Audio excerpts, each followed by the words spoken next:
ఎందుకురా బాబు ఇంత రేట్ అంటే కలకత్తా నుంచి తెప్పించాం అంటాడు. నాకు అర్థం కానిది ఏంటంటే ఎక్కడైతే నేను కలకత్తా నుంచి అయితే నాకన్నా మునగాడు వస్తాడా, అక్కడ కూడా నేనే కదా.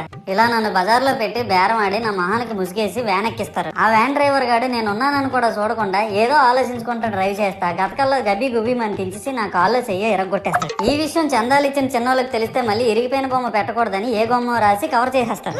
సరేలే జరిగిందేదో జరిగింది, నా భక్తులే కదా కూల్ బ్రో అని చిల్లయ్యే లోపు నన్ను పందిర్లో పెట్టి ముసుగు తీసి నాకన్నా పొడుగున్నే సౌండ్ బాక్సులు 2 నా చెవులు పక్కన పెట్టి డీజే గణేష్ బ్రో అని చెప్పి నా పాటలను కూనీ చేస్తారు. సరేలే పిల్లలు కదా ఇప్పుడు కాకపోతే ఎప్పుడు ఎంజాయ్ చేస్తారు, కాసేపట్లో పూజ స్టార్ట్ చేస్తారని వెయిట్ చేస్తా ఉంటే ఆ 5 రూపాయల వ్రతకల్పన బుక్ చూస్తే అది ఎక్కడ లేని కోపం వస్తుంది. ఏరా నాకు అర్థం కాదు, ఎన్ని సంవత్సరాల నుంచి నా పూజలు చేస్తున్నారు, ఒక్కడికి నా కథ గుర్తుండదేట్రా యాదవ్ వల్లారా. ఓ నా బుక్ లో చూసిన దాన్నైనా తిన్నంగా చదువుతారా అంటే అది ఉండదు. ఏదో బాగా అటర్ ఫ్లాప్ అయిపోయిన తెలుగు సినిమాకి రివ్యూ చెప్పినట్టు చదువుతారు ఒక్కొక్కడును.